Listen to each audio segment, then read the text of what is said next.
జ్యోతి madam sorry Radha madam గారి ఉపాధ్యాయులుగా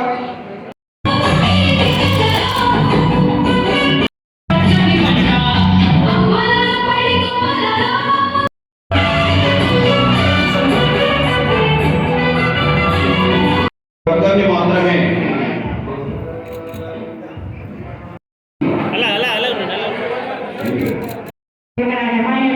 వదిలేసి ఈ అవకాశం తీసుకున్నందుకు నేను క్షమించమని కోరుతున్నాను సభని. ఎందుకు అంటే నేను మార్నింగ్ నుంచి మాట్లాడవలసింది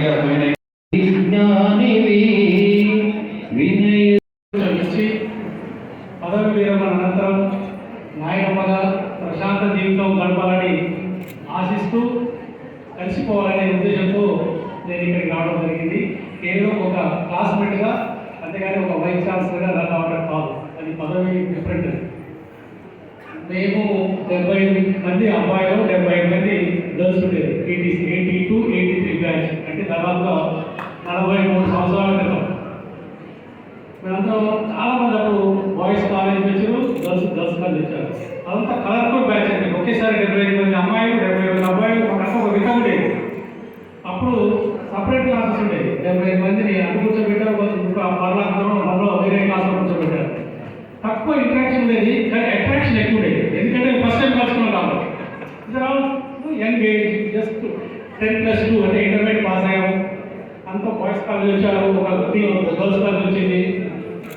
శుభాకాంక్షలు అందజేస్తున్నాం.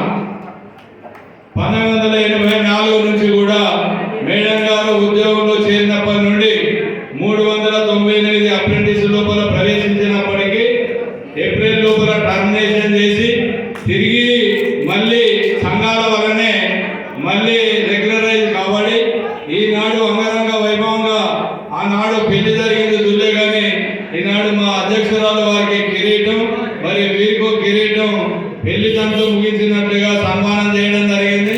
మేము వారి వివాహం చూసినట్టుగా ఆనందపడుతున్నాం. భక్తురాలు, మంచి అమితభావం కలిగింది, నిజాయితీ పరాలు, పాటలు పాడేది. అప్పుడు కూడా మావి చిగురు తొడిగేనా అని టీటీసీ లోపల 82 పాట పాడి అలరించిండు. మంచి ప్రమిళ మేడం అని వాళ్ళ రిలేటివ్ ఉండేది. వాళ్ళ ఇంట్లో కూడా చక్కగా చదువుకున్నారు. మరి ఒక సినిమా చూస్తాం, ఒక సీరియల్ చూస్తాం, ఒక నాటకం చూస్తాం, అందులో కొన్ని క్యారెక్టర్లు వస్తాయి. మరి వీరి నుంచి కూడా ఓపిక, సహనం, మంచి నిజాయితీ, అంకితభావాన్ని అందిపుచ్చుకొని భావి భారత విద్యార్థులకు మంచి తోడ్పాటు అందించి వివిధ రంగాల లోపల కూడా రాణిస్తున్నారు. వారికి కృతజ్ఞతలు. వారి పిల్లలు మంచి తిలకు అభ్యుదయ